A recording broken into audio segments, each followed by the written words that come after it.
오늘도 우리 본말송에서 회복을 넘어 부흥으로 21번째 말씀 드리겠습니다. 너희를 위해 도피성을 정하라. 오늘도 굉장히 중요한 말씀, 여러분들이 꼭 실천해야 할 말씀, 여러분의 삶을 변화시킬 수 있는 아주 중요한 말씀을 드릴 겁니다. 여러분들이 아직도 이 문제를 해결하지 못했다면 오늘 말씀을 들으시고 완전히 변화되셔서 여러분 진정한 천국을 누리시기를 주님의 이름으로 축복합니다. 이제 이스라엘이 가나안 정복을 마쳤습니다. 정복을 하고 12지파에게 땅도 다 분배했습니다. 여호수아를 마지막으로 해서 모든 땅도 다 이제 분배를 마쳤습니다. 정말 어찌 보면 드디어 이스라엘 백성들이 젖과 꿀이 흐르는 땅, 그곳에서 이제 정말로 즐거운 삶, 행복한 삶을 살 수 있게 되었습니다. 자, 땅을 다 정복하고 분배를 했습니다. 그러면 이제 불행 끝, 행복 시작. 행복한 일만 일어나겠습니까? 근데 그렇지 않습니다. 여러분들, 우리가 인생을 살아가면서 인생의 목표가 있습니다. 그 목표를 위해서 우리는 열심히 살아갑니다. 학생들은 공부를 하고 많은 사람들이 열심히 일을 합니다. 그 목표를 이루기 위해서. 근데 여러분들, 그 목표를 이뤘을 때 얼마나 행복합니까? 근데 그 행복이 얼마나 지속합니까? 내가 생각할 때는 내 병만 나으면 다 행복할 것 같아. 내 생각에는 대학만 가면 행복할 것 같아. 내가 취직만 하면 행복할 것 같아. 내가 집만 사면 행복할 것 같아. 내가 승진만 하면 행복할 것 같아. 내가 이 일만 이루어지면 나는 영원히 행복할 것 같아. 그렇게 생각을 하지만 또 그렇지도 않습니다. 정작 목표가 이루어지면은 그게 생각보다 오래 안 갑니다. 자, 어떤 사람이 막 차를 원했어. 자동차를 샀습니다. 그 자동차 새 차를 샀어. 그럼 처음에는 얼마나 막 좋겠습니까? 막 쓸고 닦고 막 얼마나 깨끗하게 쓰겠습니까? 얼마나 갑니까? 새 차를 샀어요. 저는 솔직히 새 차에 대해서 별로 그렇게 감동이 없어가지고 한 달도 못 갑니다. 한 일주일 타면은 별로 이제 뭐 새 차라는 개념 없이 이렇게 탑니다. 그래서 잘 새 차도 안 해. 그냥 뭐 기스 나도 그냥 타고 다닙니다. 별로 신경을 쓰지 않습니다. 집을 새로 샀어. 집을 새로 사면은 조금 더 오래 가겠죠. 새 집을 샀으니까, 새 곳을 이사 갔으니까 얼마나 기분 좋겠습니까? 정말 구름에 붕 떠서 그렇게 사는 것 같지 않겠습니까? 근데 그것도 살다 보면 얼마 안 갑니다. 해외여행을 갔다 왔어. 그렇게 막 비행기를 타고 멀리 갔다 와서 뭐 신기한 것도 보고 왔어. 그 기쁨이 오래 갈 것 같습니까? 일주일 지나면 다 잊어버리고 맙니다. 승진을 해도, 대학을 입학을 해도, 우리가 연애를 하더라도 그 연애의 유효기간은 6개월밖에 되지 않는다는 겁니다. 결국 조금만 시간이 지나면 다시 일상으로 돌아가고 그냥 똑같아진다는 겁니다. 그래서 이제 여러분들이 여기서 생각을 일단 잘 하셔야 돼요. 내가 목표를 이루기 위해서 살아갈 건가, 아니면 그 목표를 이루는 그 과정을 중요하게 여기면서 살아갈 것인가. 여러분들, 우리가 천국을 가는 것이 우리의 목표입니다. 근데 천국에 가는 것은 두 가지가 있는데 그 순간이 너무 짧습니다. 우리가 죽든지 아니면 주님께서 이 땅에 오시든지, 그러면 이제 우리에게 천국이 열려집니다. 근데 그 삶은, 그 순간 너무너무 짧다는 겁니다. 우리가 막 잠이 오려 그래. 막 너무너무 졸려. 그때 나도 모르게 잠이 딱 들지 않습니까? 거의 그 순간처럼 되는 겁니다. 아주 짧은 시간에 그 순간이 지나가 버립니다. 물론 천국의 삶은 영원합니다. 영원하기 때문에 그 기쁨이 오래 가겠지만 이 세상이 주는 기쁨은 결코 오래 가지 않습니다. 우리가 천국을 가기 위해서 일평생을 노력을 합니다. 기도도 하고 참기도 하고 헌신도 하고 또 헌금도 드리고 예배도 드리고 막 이렇게 하지 않습니까? 근데 일평생 천국을 가기 위해서 우리가 하는 이 모든 신앙생활이 나에게 힘들다, 너무 고통스럽다, 너무 괴롭다, 그러면은 천국에 간들 뭔 의미가 있겠습니까? 여러분들이 지금부터 생각을 바꾸셔야 되는 거예요. 목표를 이루었을 때 그 기쁨도 있지만 여러분들이 그 목표를 이루기 위한 과정은 훨씬 더 중요하다는 겁니다. 우리가 천국에 가서 들어가서 사는 것도 중요하지만 천국을 가기 위해서 지금 힘쓰고 애쓰는 이 시간은 훨씬 더 중요하다는 것을 기억하시기 바랍니다. 그래서 기왕에 우리가 일을 한다면, 기왕에 천국을 가기 위해서 여러분 노력을 하고 계신다면 여러분들 기쁨으로 하시기 바랍니다. 감사함으로 하시기 바랍니다. 이 순간을 소중히 여기시기 바랍니다. 많은 사람들이 그 생각을 하는 거야. 이 세상은 고통스럽고 지옥과 같은 삶이야. 근데 우리가 천국에 가면은 다 보상받을 수 있어. 그게 아니라니까요. 예수님께서 이 땅에 오시지 않았습니까? 예수님께서 이 땅에 오셨다는 것은 이 세상에 지상천국을 이미 만들어 놓으셨다는 겁니다. 성령께서 우리의 마음에 들어오지 않았습니까? 성령께서 우리 심령에 들어오셨다는 것은 우리 안에 이미 천국이 이루어졌다는 겁니다. 그러니까 왜 자꾸 우리는 죽어서만 천국을 가려고 합니까? 이 세상에서 이미 우리로 하여금 자유롭게 기쁨으로 감사를 살아갈 수 있는 모든 것을 하나님 만들어 주셨는데 왜 그것을 놓치고 목표만 생각하면서 살아갑니까? 그럴 필요가 없다는 거예요. 우리는 너무 목표 지상주의로 살아갑니다. 그렇지만 그 과정은 훨씬 더 길고 훨씬 더 우리 삶을 주장하기 때문에 그 과정도 얼마든지 믿음으로 그렇게 살아가시기 바랍니다. 한평생 천국 가는 그 인생의 여정 속에서 어떠한 위기와 환난과 고통이 있다 하더라도 슬퍼하거나 괴로워만 하지 마시고 그 과정 속에서 함께 하시는 주님으로 인해서 기뻐하시기 바랍니다. 우리가 힘들고 어려우면 주님이 함께하지 않습니까? 우리가 힘들고 어려우면 주님은 더 우리와 동행하십니다. 더 많이 우리와 동행해 주십니다. 이스라엘 역사에서 하나님께서 가장 많은 기적과 이적을 베푸시고 함께해 주셨을 때가 언제인 줄 아십니까? 광야 생활 때입니다. 광야는 하나님이 도와주시지 않으면 살 수가 없습니다. 뭘 먹고 삽니까? 물이 어디 있습니까? 옷은 누가 줍니까? 신발은 어떻게 합니까? 그러니까 하나님께서 지켜주시는 거예요. 사막은 덥습니다.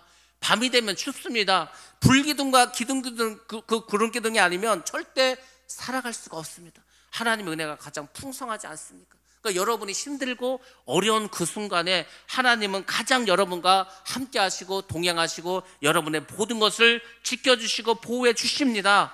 그러니까 기뻐하고 감사하며 살으라는 거예요. 힘들면 하나님이 도와주시고 행복하면 또 그 기쁨으로 살아가시고 그렇게 살면 되지 않겠습니까? 천국 가는 이 길이 십자가를 지는 삶이고 고통의 삶이라 하더라도 그 안에서 주님이 함께 하심을 기뻐하고 감사하는 축복된 여러분 되시기를 주의 이름으로 축원합니다. 이게 중요합니다. 가나안 땅을 정복했다고 모든 일이 해결된 것이 아닙니다. 가나안 땅을 이제 정복했다는 것은 이제 진정한 정착 생활의 시작일 뿐이라는 겁니다. 정상적인 삶의 시작이 이때부터 시작됐다는 겁니다. 하나님께서 그런데 이 중요한 시점에서 이스라엘에게 중요한 한 가지 장치를 만들어 주십니다. 저는 이 부분을 보면서 그 생각을 했습니다. 정말 하나님은 하나님이시다. 우리는 인간이기 때문에 부족하고 연약합니다. 그래서 우리는 모든 일이 잘 됐어. 이제 우리가 전쟁도 끝났고 땅도 얻었고 할렐루야, 이제 지금부터 잘 먹고 잘 살고 그렇게 하면 되겠네. 이 순간에 하나님께서 이스라엘 백성들을 위해서 한 가지 중요한 안전장치를 주셨다는 겁니다. 그건 오늘날 우리에게도 마찬가지입니다. 우리가 예수 그리스도를 믿고 믿음 안에 살고 그러면 모든 게 끝입니까? 그렇지 않습니다. 그 과정 속에서도 하나님께서 우리에게 아주 중요한 안전장치를 마련해 주십니다. 그것이 뭘까? 그것이 바로 하나님께서 우리에게 주신, 이스라엘에게 주신 도피성이라는 겁니다. 이 도피성, 피난처를 통해서 하나님께서 이스라엘을 보호해 주십니다. 잘못하면은 잘 먹고 잘 살고 모든 일이 해결됐으니까 이제부터는 마음대로 살아가자, 죄를 지을 수 있는 그 이스라엘 백성들에게 다시 한번 죄의 중요성에 대해서 깨닫게 해주십니다. 우리도 마찬가지입니다. 우리가 믿음이 있고 우리가 은혜를 받고 우리가 모든 일에 다 잘 되는 것 같지만은 그 가운데서도 우리는 이 죄에 대해서 항상 생각을 해야 합니다. 우리가 예수를 믿고 살아가는 것은 시작입니다. 끝이 아닙니다.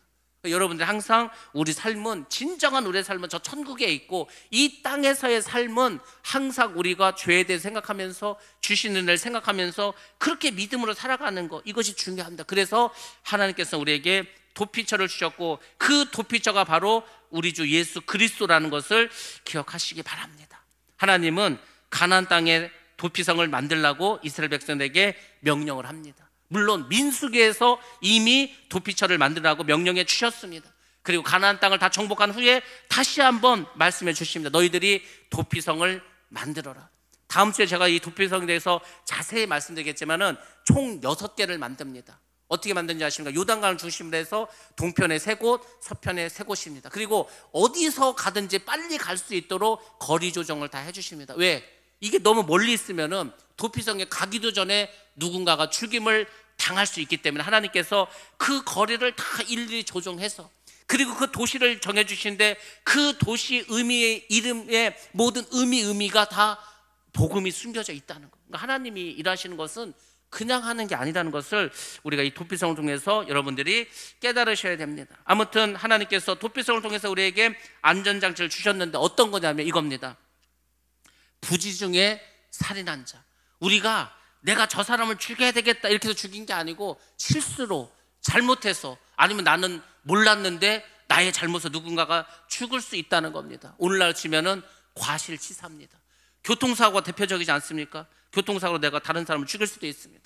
내가 어떤 일을 하다가, 어떤 작업을 하다가, 또는 운동을 하다가 역시 누군가를 죽일 수가 있습니다. 그랬을 때 그 사람을 위해서 하나님께서는 도피성을 만드셨습니다. 물론 살인자만 위해서 주신 게 아니죠. 하나님께서는 모든 죄의 문제를 처리하시길 원하기 때문에 도피성 제도를 만들어 주셨습니다.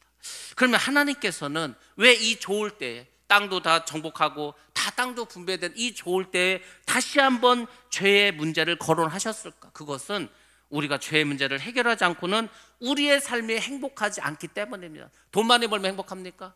일이 잘 되면 행복합니까? 승진하거나 어디 취직하면은 그럼 행복합니까? 그게 아니라 하나님이 보실 때 우리의 행복은 죄가 없는 상태가 가장 행복한 상태입니다. 죄가 없을 때, 우리가 하나님과의 관계가 온전할 때, 내가 다른 사람의 관계가 원만할 때, 그때가 가장 중요할 때라는 거 하나님께서는. 그래서 다시 한번 이 중요한 때에 죄의 문제를 말씀해 주고 있습니다. 죄는 하나님과 우리의 관계를 깨트립니다. 죄는 다른 사람의 관계도 깨트려 보냅니다. 그래서 우리의 신앙의 시작은, 우리의 믿음의 시작은 항상 내가 죄인임을 깨달을 때부터 시작하는 겁니다. 우리가 언제 은혜를 받고 언제 축복을 받고 언제 성령의 충만함을 받는지 아십니까? 내가 죄인임을 깨닫는 거예요. 근데 이 깨달음은 성령께서 깨닫게 해주십니다. 내가 기도를 열심히 해. 근데 어느 순간 하나님께서 내가 큰 죄인이라는 것을 깨닫게 합니다. 아니, 내가 신앙생활도 열심히 해서, 말씀에 순종해서, 교회도 열심히 해서 나는 죄가 없을 줄 알았는데, 세상에 하나님이 나를 막 큰 죄인이라고 막 그렇게 하시는 거예요. 근데 그렇게 하나님께서 우리의 마음을 주셨을 때는 여러분들이 정말 감사해야 될 때입니다. 그때가 이제 은혜 받을 때. 그럼 죄가 어떻게 됩니까? 죄가 드러났으니까 회개를 해야 될 거 아닙니까? 회개를 시키십니다. 그럼 하나님께서 우리의 죄를 사해 주십니다.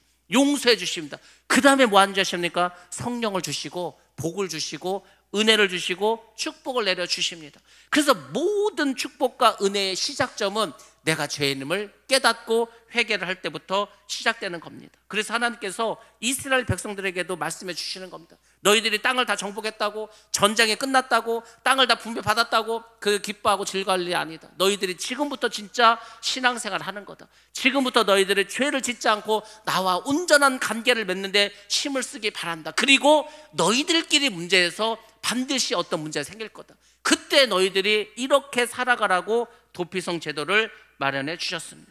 오늘 3절 말씀에 보면은 부지 중에 지은 죄라는 말이 나옵니다. 우리가 알지 못알고 나도 알지 못하면서 짓는 죄가 굉장히 많이 있습니다. 우리는 이 세상을 살아가면서 많은 법을 어기면서 살아갑니다. 사람을 죽이고 도둑질하고 뭐 강도짓을 하고 이런 것만 죄가 아니고 아주 사소하지만 많은 죄를 짓고 삽니다. 여러분들, 우리가 운전하면서 그 신호 위반 한 번도 안 합니까? 속도 위반 한 번도 안 합니까? 우회전을 돌 때 우리가 위반 안 합니까? 무수히 많이 합니다. 단지 걸리지만 않았어. 걸리지만 않고 짓는 죄가 굉장히 많습니다. 건축법도 그렇습니다. 우리가 지금 이 시골은 창고도 짓고 막 하지 않습니까? 다 불법입니다. 건축법상. 도로도 마찬가지고. 그러니까 우리는 그냥 우리가 그렇게 살았으니까 그냥 관례상 넘어갈 뿐이지 법대로 살기가 그게 쉽지 않습니다. 그러니까 법을 많이 위반하면서 나도 모르게 그렇게 짓고 살아갑니다. 근데 이 세상 법만 그렇습니까? 그렇지 않습니다. 성경에 보면은 하나님께서 우리에게 주신 많은 법이 있습니다. 근데 우리가 그 법을 다 지키냐? 그렇지 않습니다. 왜 그런지 아십니까? 간단합니다. 우리가 성경을 잘 몰라. 아니, 성경을 봐야지 뭐가 죄라는 것을 알 수 있을 텐데 성경을 보지도 않고 성경을 봐도 이게 무슨 말인지도 몰라. 그러니까 성경에서 이걸 죄라고 분명히 했는데 나는 이게 죄라고 생각도 못하고 짓는 죄가 우리는 너무너무 많이 있다는 겁니다. 그러니까 우리는 부지부식간에 알지 못하고 짓는 죄가 너무도 많습니다. 쉽게 말해서 우리는 연약하기 때문에 죄를 많이 짓고 살아갑니다. 하나님께서는 우리의 연약함을 아십니다. 그래서 성경에 보면 의인은 없나니 하나도 없다고 말씀해 주십니다. 우리가 말하죠. 아유, 아브라함은 의인이지 않냐고, 다윗은 의인이지 않냐고, 모세는 의인이지 않냐고. 아닙니다. 아브라함도 성경 보시기 바랍니다. 많은 죄를 졌습니다. 불순종의 죄도 많이 졌습니다. 그렇지만 하나님께서 그 죄를 용서하시고 믿음의 조상으로 삼아주시니까 의인이 된 것 뿐입니다. 다윗은 안 그렇습니까? 다윗은 성군입니다. 다윗이 어떤 사람입니까? 하나님께서 다윗은 내 마음에 합한 자라고까지 했습니다. 근데 그 다윗도 간음을 하고 살인죄를 범하지 않았습니까? 모세도 마찬가지입니다. 모세는 이 땅에 그 누구보다도 온유한 자라고, 가장 온유한 자라고 했습니다. 근데 그 모세도 화를 내가지고 어떻게 했습니까? 그 막 반석을 땅으로 막 지팡이로 치지 않았습니까? 그 죄 때문에 가나안 땅에 못 들어갔습니다. 그러니까 우리가 의인이라고 하는 그 사람들도 사실은 다 죄인인 것을 우리가 알 수 있습니다. 그렇게 우리는 연약하고 죄를 짓고 살아가는 죄인이라는 겁니다. 율법에 온전한 자가 아무도 없습니다. 우리 모두는 지금도 날마다 죄 가운데 살아가고 있습니다. 그래서 하나님께서는 뭘 원하셨냐면 우리의 이 죄의 문제를 해결하시기를 원했습니다. 이 죄의 문제를 해결할 방법이 없는 거예요. 그래서 하나님께서 내리신 처방이 뭡니까? 예수 그리스도를 보내지 않았습니까? 예수님은 죄가 없으신 분입니다. 왜? 그분이 하나님이니까. 예수님은 온전하신 분입니다. 그러니까 하나님께서 예수를 이 땅에 보내주셨습니다. 그리고 어떻게 했습니까? 십자가에서 죽게 하셨습니다. 십자가에서 죽으신 것은 우리 때문에, 나 때문에, 나를 대신해서 죽으신 겁니다. 그분이 제물이 되셨습니다. 그분이 피를 흘리셨습니다. 그래서 하나님께서 어떤 규정을 주셨냐면 너희들이 다 죄인이다. 너희들은 이 죄 문제를 해결할 수가 없다. 그렇지만 너희들이 너의 죄를 위해서 십자가에서 피 흘려 죽은 그 예수를 믿으면, 너희들의 구세주로 믿으면 내가 너희들을 죄 없다 해주겠다. 너희들을 의인이라고 해주겠다. 그것이 바로 칭의지 않습니까? 칭의, 너희들을 의롭다 하겠다는 거예요. 이신칭의. 우리가 구원을 받는 것은 그 방법밖에 없습니다. 나는 구원받을 방법이 없고 이 죄의 문제를 해결할 수가 없는데 나를 대신해서 예수님께서 핏값을 치르시고 나에게 구원을 주셨어. 그걸 믿어. 그러면 우리가 천국에 가는 것입니다. 하나님께서 우리의 죄를 해결하신 것이 바로 이거지 않습니까? 근데 이렇게 예수를 믿게 해서 우리에게 영생을 주셨는데 예수님 이전의 사람들은 뭐 또 다른 방법이 있어야 될 거 아닙니까? 그래서 하나님께서 구약에는 도피성을 주셨습니다. 이 도피성은 어떤 죄를 지은 죄인이라 하더라도 이 성으로 도망치면은 용서함을 받고 살려주십니다. 그러니까 구약의 예수 그리스도의 십자가가 바로 도피성이라는 겁니다. 어떠한 피해자도 이 도피성에 숨어있는 사람을 가서 붙잡아서 정죄할 수가 없습니다. 무조건 용서해 줘야 합니다. 이것이 바로 하나님께서 세우신 법입니다. 하나님은 예수 그리스도의 십자가를 통해서 어떤 사람이든 어떤 죄를 졌던 간에 그 사람의 모든 죄를 용서해 주시겠다고 말씀해 주셨습니다. 이것이 하나님의 공이고 정이고 그분의 사랑입니다. 하나님께서는 항상 그분의 사랑을 먼저 우리에게 보여주십니다. 왜? 우리가 깨닫지 못하니까. 그리고 나중에 우리로 하여금 그것을 깨닫을 수 있도록 해 주십니다. 그것이 하나님께서 우리에게 주시는 방법입니다. 그래서 하나님께서 이렇게 말씀하셨습니다. 원수 갚는 일을 나에게 맡기라고 합니다. 여러분이 원수를 갚으면 굉장히 막 통쾌하고 마음이 기쁘고 행복할 것 같죠. 그런데 그렇지 않다는 겁니다. 여러분들, 우리가 옛날에 그 중국 무술 영화를 보면은 원수가 있습니다. 원수. 우리 아버지를 죽인 원수가 있어. 그럼 그 아들이 어떻게 합니까? 열심히 칼을 갈고 무술을 연마합니다. 그리고 어느 날 그 원수에게 가서 칼로 팍 찔러. 그리고 이제 부모의 원수를 갚습니다. 근데 여러분들, 거기서 이야기가 끝납니까? 그렇지 않습니다. 내 칼에 맞아 죽은 그 원수도 아들이 있어. 그럼 또 그 아들은 또 칼을 갑니다. 그리고 나중에 몇십 년 뒤에 또 나이가 나타나. 그럼 또 나를 죽여. 그럼 내 아들은 또 어떻게 합니까? 내 아들도 또 아버지 원수를 가면 또 칼을 가로. 그게 중국 그 무술 영화가 말해주는 거 아닙니까? 그래서는 절대 이 문제 해결되지 않습니다. 우리가 원수를 갚는 것은 하나님께서 갚아주시는 거예요. 우리는 단지 기도만 하면 된다는 겁니다. 그게 결코 해결되지 않아. 내가 그 원수를 갚는다고 마음의 상처가 해결되는 게 아닙니다. 미움은 병을 만들어냅니다. 근데 그 병이 다른 사람에게 생기는 게 아니고 나에게 생기는 겁니다. 그래서 하나님께서는 용서하라는 거예요. 이스라엘이 어떻게 됐습니까? 그 2차 세계대전 때 그 정말 생각지도 못했는데, 한 번 그 상상도 못했는데 그 히틀러가 나치를 이용해가지고 600만이나 되는 유럽에 있는 유대인들을 다 잡아가지고 어떻게 하는지 아십니까? 포로 수용소로 보냈습니다. 포로 수용소에서 어떻게 하는지 아시면 다 죽였습니다. 600만을 죽였어. 그래서 폴란드나 아니면 뭐 독일이나 뭐 그 유럽 전역에 가면은 그 유대인들이 죽은 수용소들이 있습니다. 그곳이 지금 전쟁 박물관이 되어가지고 다 전시되어 있습니다. 사람을 아주 비참하게 죽였습니다. 사람을 사람으로 보지 않고 짐승만도 여기지 않고 죽였습니다. 그것을 이스라엘 백성들 가서 보는 거예요. 그러면 막 피가 끓지 않겠습니까? 그래서 이제 그 박물관에 가면 써 있습니다. 이 비극을, 이 아픔을 너희들 기억하라고 후손들에게 말합니다. 기억하라는 거예요. 근데 그 다음이 더 중요합니다. 근데 어떻게 하라는가? 기억을 하는데 용서하라는 겁니다. 용서. 그래서 이 유대인들이 그 엄청난 600만이나 되는 사람들이 죽었지만은, 어마어마한 피해를 받지만은 그것을 기억하면서 용서합니다. 용서하니까 하나님 어떻게 됐습니까? 유대인들 전 세계 0.1%밖에 없는데 그 0.1%밖에 되지 않는 유대인들이 전 세계의 모든 것을 다 붙잡고 있습니다. 전 세계의 정치, 경제, 문화, 과학, 예술을 다 유대인들이 붙잡고 있는 거예요. 왜? 용서했기 때문에.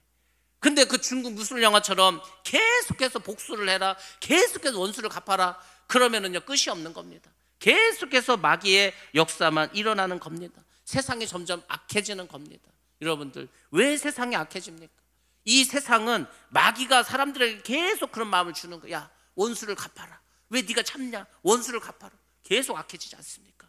근데 하나님 말씀하십니다. 네가 억울한 거 알아, 네가 힘든 거 알아, 그렇지만 용서해라. 왜? 내가 원수를 갚아줄게. 너는 그냥 기도해라. 이것이 하나님을 믿는 우리가 해야 될 일입니다. 오늘 말씀이 바로 이것을 우리에게 말씀해주고 있습니다. 여러분들, 오늘 우리가 읽은 이 말씀 속에서 여러분들이 깨달으셔야 될 게 있어야 됩니다. 그것은 바로 뭐냐면 믿음의 행위를 한 가지 더 배우는 겁니다. 우리가 여호수아라면서 계속해서 믿음에 대해서 말씀드렸습니다. 근데 이 믿음이 뭔지 몰라. 믿음은 어떤 행위가 아니기 때문에. 그래서 이 믿음을 설명해 주는 말씀 계속 나오지 않습니까? 믿음은 순종이고 결단이고 용기고 계속 말씀을 드렸습니다. 오늘 새로운 믿음에 대한 키워드가 나옵니다. 그것은 바로 뭐냐면 용서라는 겁니다. 용서. 믿음은 결국은 용서에 의해서 모든 것이 완성되어 갑니다. 여러분들, 주기도를 보시면 우리가 이런 구절이 있습니다. 우리가 우리에게 죄 지은 자를 사하여 준 것처럼 우리의 죄를 용서해 주옵소서라고 기도합니다. 근데 이 기도를 잘 보시면 이게 주님께서 우리에게 알려주신, 주님이 우리에게 주신 기도문에서 주 기도문이라고 하지 않습니까? 근데 이 구절을 잘 보면 이렇게 되어 있습니다. 우리가 먼저 다른 사람을 용서하라는 겁니다. 우리가 다른 사람을 용서할 때 하나님께서 그것을 보시고 우리를 용서해 준다는 겁니다. 이게 굉장히 중요합니다. 우리는 서로 끊임없이 어떤 관계에 있습니까? 죄를 서로 범합니다. 우리가 살아가면서 계속해서 상대방에게 죄를 범하고 살아가는 것이죠. 나는 별 생각 없이 말을 했어. 별 생각 없이 그렇게 행동을 했어. 나는 죄라고 생각도 안 했어. 근데 그 사람은 그게 엄청 상처라는 거야. 그 사람은 그게 엄청나게 서운했다는 거야. 나는 그 사람은 그렇게 서운하라고 상처받으라고 한 말이 아닌데 그 사람은 그렇게 느낄 수가 있다는 겁니다. 서로 상처를 주고 받는 것이 우리의 삶입니다. 근데 그럴 때 어떻게 하라는 겁니까? 우리가 하나님께 죄사함을 받았으니까 우리도 서로 죄를 용서해주고 그렇게 살아가라는 겁니다. 그게 믿음이라니까. 다른 게 믿음이 아닙니다. 베드로가 예수님께 말했습니다. 주님, 이 율법에 보면은 누군가 나에게 잘못했을 때 3번 용서해 주라고 했는데 그래도 우리는 예수를 믿으니까 한 7번 정도 용서해 줘야 되겠습니까? 그때 예수님 뭐라고 했습니까? 7번씩 70번이라도 용서해 주라고. 무한대로 용서해 주라는 거 아닙니까? 우리가 그 예수님의 말씀을 잘 기억하셔야, 이 예수님이 괜히 하신 말씀이 아니고 그렇게 살으라는 겁니다. 그러니까 누가 막 나를 계속 괴롭혀, 용서하고 또 용서하고 계속 용서해 주라는 거예요. 그냥 쉽지 않죠. 그러니까 믿음이 있어야 된다는 거예요. 용서는 믿음이 없으면 절대로 생길 수가 없습니다. 성경에서 오늘 우리에게 이 주신 말씀을 잘 기억하시기 바랍니다. 그래서 용서에 대해서 예수님이 한 가지 비유를 드십니다. 어느 나라에 왕이 있었습니다. 이 왕에게 신하가 있었어. 근데 이 신하가 일을 잘못했어. 그래서 왕에게 피해를 입혔습니다. 그걸 얼마라고 예수님께서 말씀하셨냐면 1만 달란트라고 했습니다. 1만 달란트. 1만 달란트를 오늘날 쉽게 계산하면 얼마냐? 6조 정도 되는데 6조 6조면은요 뭐 얼마만 뭐 재벌도 6조 가진 사람 많지 않습니다. 우리나라에서 6조 가진 사람 몇 명이 될 것 같습니까? 10명도 안 됩니다. 엄청난 빚을 졌다는 거죠. 근데 이 사람이 너무 죄가 커. 다 자기 가족 감옥 가야 되고 종이 돼야 되고 자기도만 죽어야 돼. 근데 왕이 불쌍해서 신하를 용서합니다. 이 신하가 이제 그 빚을 다 탕감 받았어. 그리고 이제 나와서 길을 가다가 자기에게 빚진 사람을 만났어. 그 사람은 나한테 얼마 빚을 졌냐면 100데나리온의 빚을 졌습니다. 1데나리온이 성인 남자가 하루 받을 수 있는 일당입니다. 그래서 이제 뭐 오늘날에 우리가 일당을 뭐 13만 원도 있고 20만 원도 있고 뭐 한데 계산하기 쉽게 해서 10만 원으로 봤을 때 그 사람 나한테 1000만 원의 빚을 졌어. 이 1000만 원이 적은 돈은 아닙니다. 뭐 10만 원, 5만 원이 아니에요. 10만 원, 5만 원이면은 뭐 그냥 뭐 용서해 주죠. 근데 1000만 원은 그래도 작은 돈이 아니야. 그래서 이 신하가 어떻게 했습니까? 그 사람의 멱살을 잡고 내 돈 갚으라는 거예요. 내 돈 내놓으라는 거예요. 두들겨 패고 막 했습니다. 근데 그 소식을 왕이 들었어. 왕이 듣고 어떻게 했습니까? 다시 그 신하 잡아오라는 거예요. 그래서 뭐라고 한지 아십니까? 감옥에 보내버렸습니다. 예수님이 그 비유를 들어주시면서 용서라는 것에 대해서 우리에게 말씀해 주셨습니다. 여러분들, 예수님께서 비유로 말씀하실 때가 있습니다. 왜 비유로 말씀하시냐 아십니까? 왜 예를 들어서 말하는지 아십니까? 이건 너무너무 중요하기 때문에 우리가 꼭 알아야 돼. 그래서 우리가 이해하기 쉬우라고 비유를 드시고 예화를 드십니다. 이 예화를 모르는 사람이 없습니다. 다 알고 있습니다. 근데 우리가 이 예화의 가장 중요한 포인트를 모르는 거예요. 여러분들이 그 포인트를 모르니까 여전히 용서를 못하는 겁니다. 자, 이 점에 대해서 오늘 이 예화에 대해서 우리가 한번 깊이 한번 생각해 보도록 하겠습니다. 자, 일단은 주님께서 우리에게 원하시는 것은 우리의 마음의 중심으로 해서 그 사람을 용서하라는 겁니다. 그렇게 하지 않으면 하나님도 우리를 용서하지 않는다는 겁니다. 그래서 주님께서는 뭘 말씀하시냐면 너희가 용서를 배워야 된다는 겁니다. 우리가 학교를 다니면서 용서에 대해서 배웠습니까? 여러분들 용서라는 것을 학교 다니면서 배웠습니까? 배운 적이 없습니다. 뭐 가정에서 배웠습니까? 사회에서 배웠습니까? 배운 적이 없어. 우리는 굉장히 우리 인생을 살아가면서 중요한 게 용서라고 하는 덕목인데 이걸 배운 적이 없어. 굉장히 중요한데 그래서 우리가 용서를 잘 못하는 겁니다. 배운 게 없어서. 그래서 여러분도 오늘 용서에 대해서 배우실 겁니다. 여러분들이 오늘 이걸 잘 기억을 하시고 용서에 대해서 배우면 여러분들이 삶이 그냥 천국으로 변합니다. 여러분들이 오늘 말씀을 잘 귀 기울여 들으시고 용서가 뭔지 다시 한번 깨달으시기 바랍니다. 용서를 하는 데 있어서 예수님께서 예화를 통해서 3가지를 말씀해 주셨습니다. 첫 번째는 뭐냐면 주인이 1만 달란트를 탕감해 줬다는 겁니다. 지금 이 종은 1만 달란트를 탕감받았습니다. 그게 뭡니까? 하나님께서 나의 죄를 1만 달란트나 되는 나의 죄를 용서해 주시고 탕감해 주셨다는 겁니다. 예수 그리스도의 보혈의 피로. 아이고 나는 그렇게 많은 죄를 짓지 않았는데 내 죄가 그렇게 많냐고. 여러분들 어떤 그 분이 기도를 하는데 하나님께서 원죄에 대해서 보여줬던 원죄, 우리 모든 다 원죄를 가지고 살지 않습니까? 근데 이 원죄가 얼마나 크냐면은 자기가 원죄를 지고 있는데 그 원죄가 지구라는 거. 지구 이 큰 지구와 같이 큰 게 원죄라는 거예요. 그 원죄를 아무도 해결할 길이 없습니다. 예수님께서 십자가에 죽으심으로 우리의 원죄를 해결해 주시지 않았습니까? 그래서 제가 말씀드렸잖아요. 구약의 성도와 신약의 성도가 이 천국 가면 완전히 다른 게 구약의 성도들은 원죄를 해결받지 못했습니다. 근데 우리는 예수님께서 우리의 원죄도 해결해 주셨기 때문에 우리가 원죄가 없이 천국으로 가는 겁니다. 원죄를 해결받았죠. 아이고 그 뭐 아담과 하와가 지는 원죄를 우리가 갚아야 되냐고. 우리가 갚아야 됩니다. 왜? 우리가 그 육신의 조상이 그 피가 흘러오기 때문에 그 죄가 사라지는 게 아닙니다. 그래서 예수님께서 그걸 해결해 주시지 않았습니까? 또 우리가 자범죄가 있습니다. 내가 지은 죄도 있습니다. 여러분이 알지 못하고 지은 죄도 많이 있습니다. 그래서 우리의 죄는 머리털보다도 많습니다. 예수님께서는 생각으로 지은 것도 죄라고 하지 않았습니까? 그러니까 하루에도 수도 없이 우리는 생각으로도 죄를 짓고 살아갑니다. 근데 예수님께서 십자가에서 죽으심으로 그 피값으로 우리의 죄를 다 사해 주셨다는 거 아닙니까? 예수님 십자가에서 어떻게 하셨습니까? 예수님의 이 손에 못을 박는 그 로마 병정을 바라보시면서 뭐라고 했습니까? 하나님 저들의 죄를 용서하여 주옵소서. 자기가 하는 죄를 알지 못합니다. 그 군병에게만 그랬겠습니까? 아닙니다. 예수를 죽이라고 외치는 그 유대인에게도 하신 말씀이고 우리에게도 하신 말씀. 예수님은 죽으시면서 우리가 지은 죄를 우리가 알지 못하니까 아버지께 용서해달라고 그렇게 기도해 주셨습니다. 우리는 서로 연약하기 때문에 서로 죄를 진다고 하지 않았습니까? 그러니까 우리가 용서하라는 거예요. 저 사람 나한테 죄를 많이 졌다고 그렇게 하더라도 우리가 하나님께 지은 죄의 6천만 분의 1밖에 죄를 짓지 않았습니다. 1만 달란트와 100데나리온의 차이를 굳이 따지자면은 6천만 분의 1입니다. 6천분의 1이 아니고 6천만 분의 1이라고. 우리는 그 어마어마한 죄를 다 용서를 받았다는 겁니다. 이걸 기억하시라는 거예요. 두 번째는 뭡니까? 다른 사람이 우리에게 100데나리온의 빚을 진 것을 용서한 것입니다. 다른 사람이 나에게 잘못한 것이 있습니다. 근데 그것은 내가 하나님께 지은 죄에 비하면 아주 작은 것입니다. 그러니까 누가 나에게 잘못했어. 그러면 그냥 그까짓 거. 제가 하나님께 받은 음성도 그겁니다.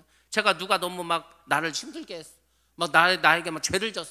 내가 막 용서를 못 하겠어. 그러니까 하나님 저놈 좀 벌 내려달라고. 제가 대학교 다닐 때 그렇게 기도를 했더니 하나님이 야, 나는 너에게 얼마나 많은 죄를 용서해 줬는데 넌 그까짓 것도 용서 못 해갖고 이렇게 막 힘들다고 어렵다고 막 벌 내려달라고 하냐? 저에게 그까짓 거라고 해요. 그까짓 거. 맞습니다. 여러분들 누가 나를 죽였다 하더라도 그 사람이 나에게 지은 죄는 그까짓 겁니다. 크던 작던 다 그까짓 거예요. 그냥 별거 아니라는 겁니다. 그 사람이 나한테 100원을 꺼갔던 1000만 원을 꺼갔던 1억을 꺼갔던 그래서 안 간다 하더라도 다 그까짓 거예요. 왜? 우리는 1천 달란트를 빚지지 않았습니까? 하나님께. 그러니까 그거에 비하면 다 그까짓 거라는 겁니다. 그러니까 여러분들이 그것을 용서하라는 겁니다. 그것이 하나님의 방법이라는 겁니다. 우리는 예수님을 통해서 죄사함을 받은 사람입니다. 죄사함을 받은 사람은 다른 사람을 정죄할 수가 없습니다. 정죄해서도 안 됩니다. 그것이 하나님의 법칙이라는 겁니다. 자, 이제 세 번째입니다. 이 예화의 핵심은 세 번째입니다. 근데 우리가 이거를 잘 이해하지 못하고 깨닫지 못했다는 겁니다. 우리가 다른 사람의 죄를 용서하면 하나님도 우리의 죄를 다 용서해 주십니다. 그런데 우리가 다른 사람의 죄를 용서하지 않으면 어떻게 되냐고요. 않으면 멱살 붙잡고 돈 내놔라 이거죠. 그럼 어떻게 되는 줄 아십니까? 이게 하나님 예수님께서 예화를 통해서 이렇게 말했습니다. 그 왕이 다시 그 신하를 데려다가 똑같이 옥에 가두고 다 갚으라는 거예요. 쉽게 말하면 하나님도 우리의 죄를 탕감해 주셨던 것을 취소하신다는 겁니다. 그러니까 우리가 그걸 생각을 못해. 우리가 다 용서함을 받았는데 다 끝난 거 아니냐고. 아이고 그런 줄 알았는데 그게 아니요. 이게 이단이 말하는 게 아니고 사람이 말하는 게 아니고 예수님이 말씀하셨다는 걸 기억하시기 바랍니다. 예수님이 하신 말씀. 우리는 신앙생활을 하면서도 하나님을 잘 안다고 생각하면서도 사실은 우리 하나님에 대해서 잘 모릅니다.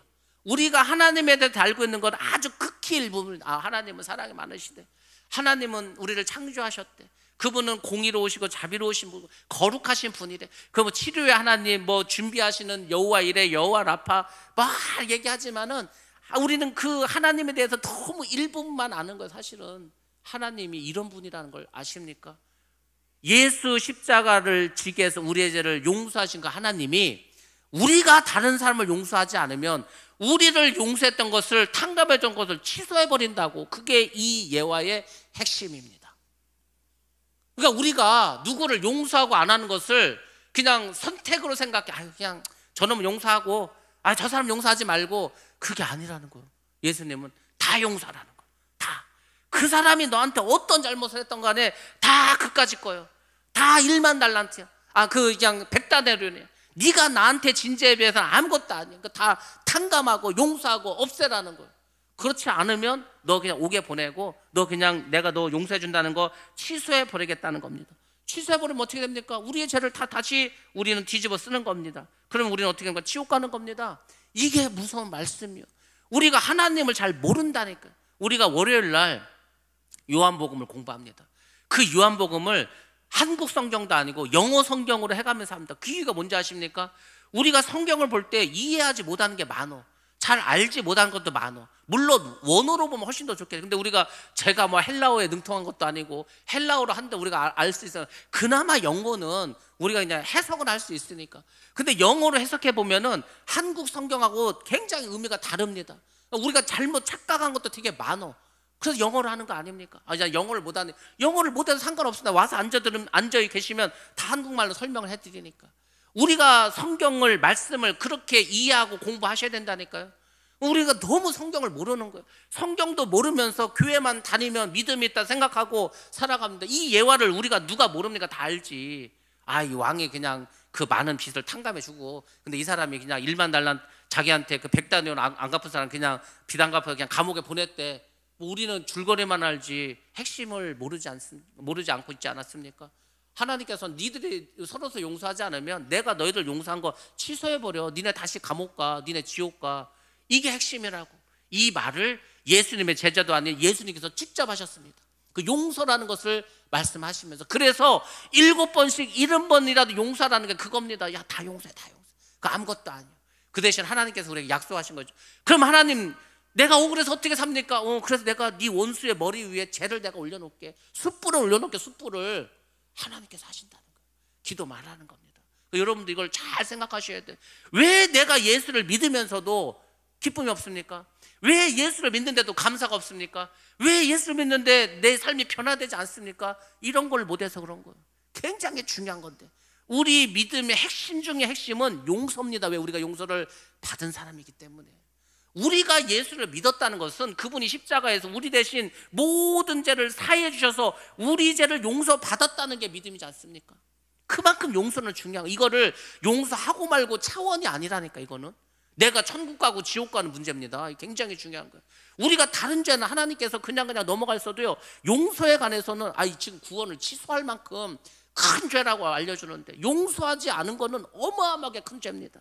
그것을 오늘 비유를 통해서 하나님께서 말씀해 주셨습니다.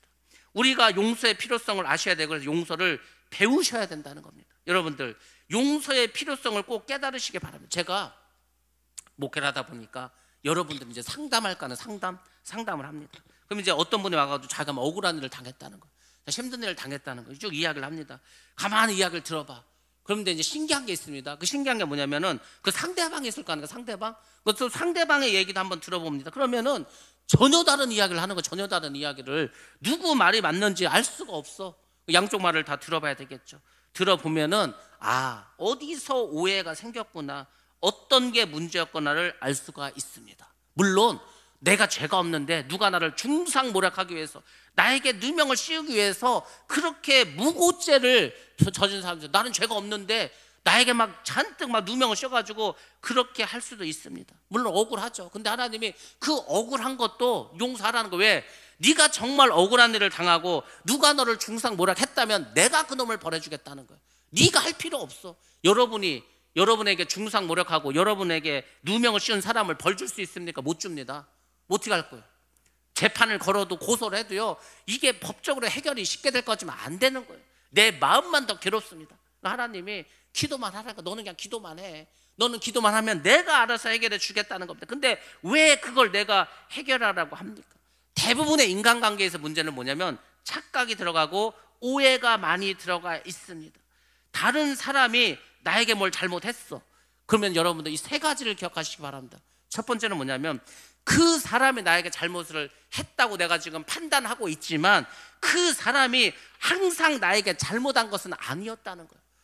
그 사람이 평소에 나한테 잘해줬어. 근데 그 문제에 있어서 나에게 잘못을 했다고 생각을 해요. 그러면 그 사람이 나에게 다 잘못했다고 우리가 착각을 합니다. 그렇지 않습니다. 그 사람이 여러분에게 잘한 것도 있다는 겁니다. 그래서 두 번째 기억할 수 있는 이겁니다. 여러분들이 그 사람에게 잘못한 것만 기억하고 있다는 거예요. 왜 잘한 것은 기억하지 못하고 잘못한 것만 기억합니까? 그래서 문제가 생기는 거예요. 그리고 세 번째, 이것이 또 중요합니다. 나도 그 사람에게 잘못한 게 있다는 거예요. 애들이 싸우면은요, 다 그럽니다. 아니, 제가 다 잘못했다는 거, 나는 아무 잘못이 없는데 다 제가 잘못했다는 거예요. 근데 그렇지 않습니다. 나도 잘못이 있어. 근데 우리가 그걸 인정하지 않는 거예요. 내 잘못은 빼놓고 저 사람의 잘못만 부각시켜. 그러니까 억울하다는 거예요. 근데 하나님 그걸 모를 것 같습니까? 다 아는데. 저도 아는데 모르겠습니까? 다 아는데. 그러니까 우리가 그런 걸 가지고 낭비하지 말라는 거예요. 마귀가 속이는 것에 속지 말라는 겁니다. 또 하나 중요한 것이 있습니다. 우리가 누구에게 상처를 한번 받으면 그 사람을 불신하고 부정적으로 생각합니다. 근데 진짜 문제는 그 사람들이 다 나에게 가까운 사람들은 가까운 사람, 부부간에 그렇지 않습니까? 부부간에 부부가 얼마나 가깝습니까? 근데 그 남편이든 아내든 누가 나에게 좀 잘못해서 서운한 일을 해서 그러면은 계속 불신을 하는 거예요. 그러니까 부부간의 관계가 해결되지 않습니다. 부모 자식 간의 관계도 마찬가지입니다. 자녀의 입장에서 부모가 나에게 뭘 잘못했다고 내가 뭐 서운한 일이 있다 그러면은 계속 그 미워하는 마음을 가져가는 거예요. 그리고 나중에 이제 부모님 돌아가시고 그때 후회하죠. 아니 왜 살아있을 때 문제를 해결하고 같이 식사도 하고 좋은 데도 놀러 가라고 제가 그렇게 말씀드리지 않았습니까? 왜냐하면 제가 이제 그 독해를 하다 보면은 인생에 여러 가지 후회되는 거에 관련된 글이 많어. 근데 많은 부분 중에서 그런 얘기가 나오는 거예요. 자기가 부모님 살아계셨을 때 부모님 사랑하지 않았어. 부모님 나에게 아픔을 주고 나에게 고통을 주고 그래서 나는 부모님 사랑하지 않았다는. 근데 부모님 돌아가시고 나니까 내가 나중에 깨닫게 됐어. 그때 깨달으면 뭐하냐고. 이미 돌아가셔서 안 계신데 있을 때 잘하라는 거야. 자식도 마찬가지라고 했으면 자식이 영원히 뭐 우리 지금 슬하에 있으니까 슬하의 자식, 내 무릎의 자식은 5살 때까지입니다. 학교 다니기 시작하고 10살 넘으면은 부모 곁을 떠나가는 거야. 20살 넘으면 완전히 떠나갑니다. 몸은.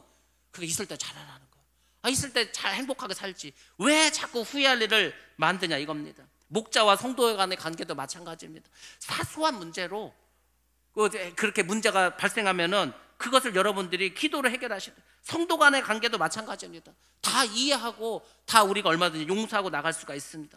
어떤 경우든지 용서하지 않는 것은 더 큰 죄라고 주님께서 말씀하시는 겁니다. 우리가 많은 죄를 짓지 않습니까? 근데 하나님께 용서해 주죠. 근데 내가 다른 사람을 용서하지 않는 그 죄는 너무너무 큰 죄이기 때문에 내가 너를 용서한 그 죄까지 그것까지 취소해버리겠다고 할 정도로 내가 누구를 용서하지 않은 것은 큰 죄라는 겁니다. 용서하지 않으면 여러분들 그 마음이 그 막 답답한 마음이 그 아픈 마음이 막 화난 마음이 내 마음을 어떻게 내 마음에 맺혀버립니다. 그리고 어떻게 됩니까? 내 몸이 반응을 하는 거예요. 스트레스를 받는 내 몸이 스트레스를 받기 때문에 어떻게 되니까 화병이 생기고 내 몸에 병이 생깁니다. 피가 탁해지고 피가 딱딱해지고 혈관 딱딱해지고 피가 막혀버립니다. 그러니까 내가 누구를 미워하면은 내가 병이 생기는 거예요. 그래서 형제를 미워하면은 뭐라고 했습니까? 살인하는 죄라고. 왜?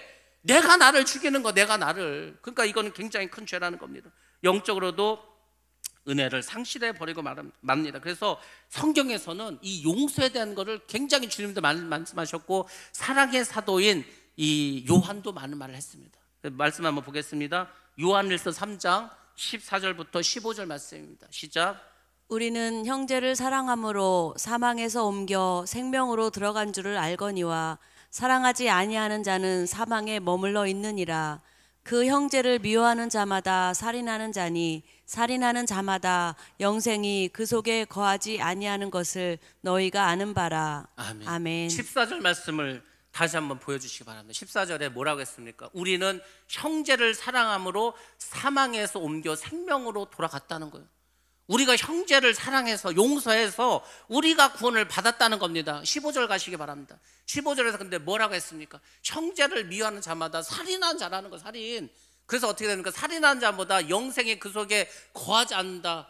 용서하지 않으면 지옥 간다는 겁니다. 쉽게 말하면. 이 말씀을 잘 기억하셔야 됩니다.